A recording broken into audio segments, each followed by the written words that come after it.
malam Bapak Ibu Saudara Jemaat GPIB Sejahtera Jakarta. Semoga kita semua dalam keadaan sehat-sehat selalu. Pada malam hari ini saya akan mengajak kita bersama untuk melanjutkan pembacaan Alkitab kita yang terdapat di dalam surat 1 Korintus pasal yang ke-11 sampai dengan pasal yang ke-12.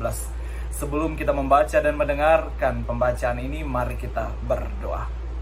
Tuhan Yesus yang baik, terima kasih karena penyertaan Tuhan selalu nyata di dalam kehidupan kami. Pada malam hari ini ya Tuhan, kami akan membaca dan mendengarkan firman Tuhan yang terdapat di dalam surat 1 Korintus. Kiranya Tuhan memberkati kami selalu, curahkan Roh Kudus-Mu atas kami agar kami mampu berkonsentrasi dengan baik. Di dalam nama Tuhan Yesus kami sudah berdoa dan mengucap syukur. Haleluya, amin. Bapak Ibu Saudara, Kitab 1 Korintus pasal yang ke-11 sampai dengan pasal yang ke-12 yang mengatakan, "Jadilah pengikutku, sama seperti aku juga menjadi pengikut Kristus. Aku harus memuji kamu sebab dalam segala sesuatu kamu tetap mengingat akan aku dan teguh berpegang pada ajaran yang kuteruskan kepadamu. Tetapi aku mau supaya kamu mengetahui hal ini, yaitu kepala dari tiap-tiap laki-laki ialah Kristus, kepala dari perempuan ialah laki-laki, dan kepala dari Kristus ialah Allah. Tiap-tiap laki-laki yang berdoa dan bernubuat dengan kepala yang bertudung menghina kepalanya.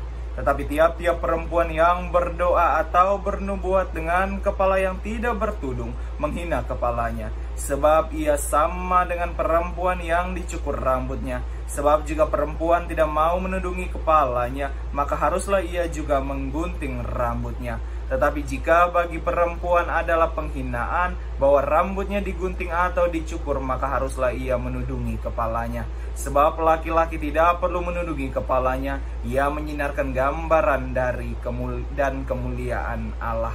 Tetapi perempuan menyinarkan kemuliaan laki-laki. Sebab laki-laki tidak berasal dari perempuan, tetapi perempuan berasal dari laki-laki. Dan laki-laki tidak diciptakan karena perempuan, tetapi perempuan diciptakan karena laki-laki. Sebab itu perempuan harus memakai tanda wibawa di kepalanya oleh karena para malaikat. Namun demikian, dalam Tuhan tidak ada perempuan tanpa laki-laki dan tidak ada laki-laki tanpa perempuan. Sebab sama seperti perempuan berasal dari laki-laki, demikian pula laki-laki dilahirkan oleh perempuan, dan segala sesuatu berasal dari Allah. Pertimbangkanlah sendiri, patutkah perempuan berdoa kepada Allah dengan kepala yang tidak bertudung?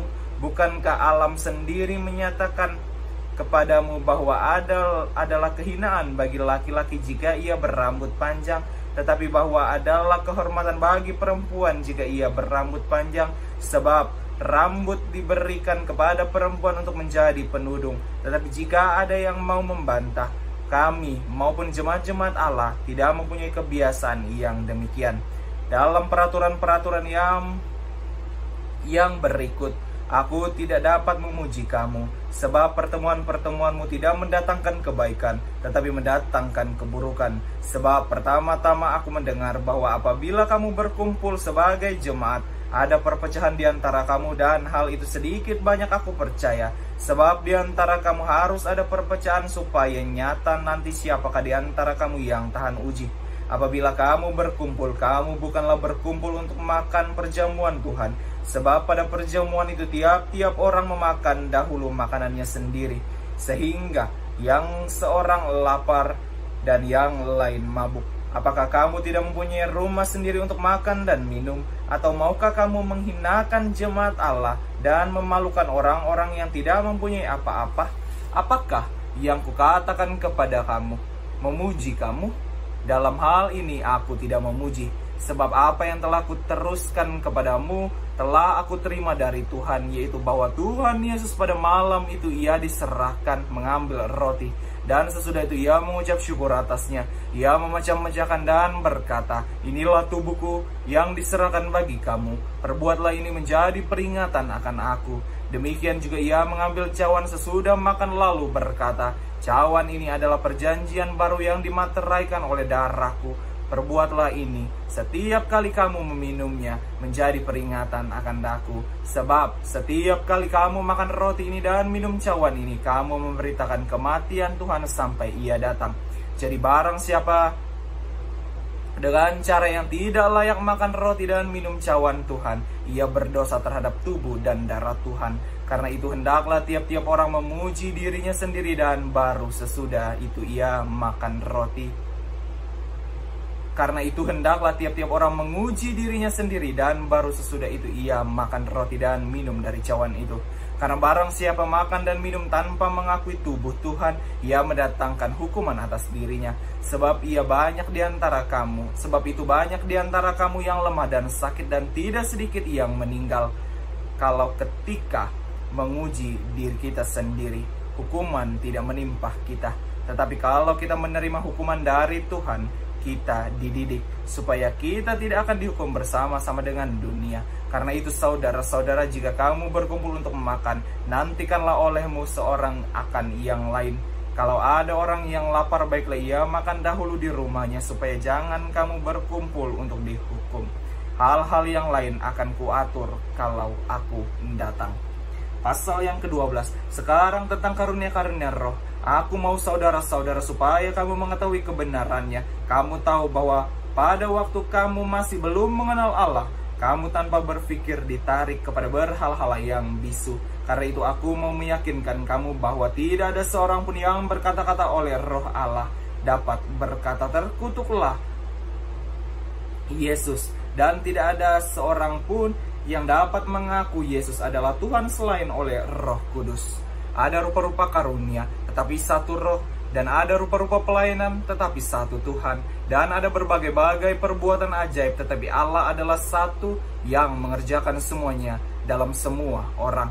Tetapi kepada tiap-tiap orang dikaruniakan penyataan roh untuk kepentingan bersama. Sebab kepada yang seorang roh memberikan karunia untuk berkata-kata dengan hikmat, dan kepada yang lain roh yang sama memberikan karunia berkata-kata dengan pengetahuan. Kepada yang seorang roh yang sama memberikan iman, dan kepada yang lain ia memberikan karunia untuk menyembuhkan. Kepada yang seorang roh memberikan kuasa untuk mengadakan mujizat, dan kepada yang lain ia memberikan karunia untuk bernubuat. Dan kepada yang lain lagi ia memberikan karunia untuk membedakan bermacam-macam roh. Kepada yang seorang ia memberikan karunia untuk berkata-kata dengan bahasa roh. Dan kepada yang lain ia memberikan karunia untuk menafsirkan bahasa roh itu. Tetapi semuanya ini dikerjakan oleh roh yang satu dan yang sama, yang memberikan karunia kepada tiap-tiap orang secara khusus seperti yang dikehendakinya. Karena sama seperti tubuh itu satu dan anggota-anggotanya banyak, dan segala anggota itu sekalipun banyak merupakan satu tubuh, demikian pula Kristus. Sebab dalam satu roh kita semua, baik orang Yahudi maupun orang Yunani, baik budak maupun orang merdeka, telah dibaptis menjadi satu tubuh, dan kita semua diberi minum dari satu roh. Karena tubuh juga tidak terdiri dari satu anggota, tetapi atas banyak anggota. Andai kata kaki berkata, karena aku bukan tangan, aku tidak termasuk tubuh, jadi benarkah ia tidak termasuk tubuh? Dan andai kata telinga berkata, karena aku bukan mata, aku tidak termasuk tubuh, jadi benarkah ia tidak termasuk tubuh? Andai kata tubuh seluruhnya adalah mata, di manakah pendengaran? Andai kata seluruhnya adalah telinga, di manakah penciuman? Tetapi Allah telah memberikan kepada anggota masing-masing secara khusus suatu tempat pada tubuh, seperti yang dikehendakinya. Andai kata semuanya adalah satu anggota, di manakah tubuh? Memang ada banyak anggota, tetapi hanya satu tubuh. Jadi mata tidak dapat berkata kepada tangan, aku tidak membutuhkan engkau, dan kepala tidak dapat berkata kepada kaki, aku tidak membutuhkan engkau. Malahan justru anggota-anggota tubuh yang nampaknya paling lemah yang paling dibutuhkan. Dan kepada anggota-anggota tubuh yang menurut pemandangan kita kurang terhormat, kita diberikan penghormatan khusus. Dan terhadap anggota-anggota kita yang tidak elok, kita berikan perhatian khusus. Hal ini tidak dibutuhkan oleh anggota-anggota kita yang elok. Allah telah menyusun tubuh kita begitu rupa sehingga kepada anggota-anggota yang tidak mulia diberikan penghormatan khusus, supaya jangan terjadi perpecahan dalam tubuh, tetapi supaya anggota-anggota yang berada itu saling memperhatikan Karena itu, jika satu anggota menderita, semua anggota turut menderita. Jika satu anggota dihormati, semua anggota turut bersukacita. Kamu adalah tubuh Kristus dan kamu masing-masing adalah anggotanya. Dan Allah telah menetapkan beberapa orang dalam jemaat.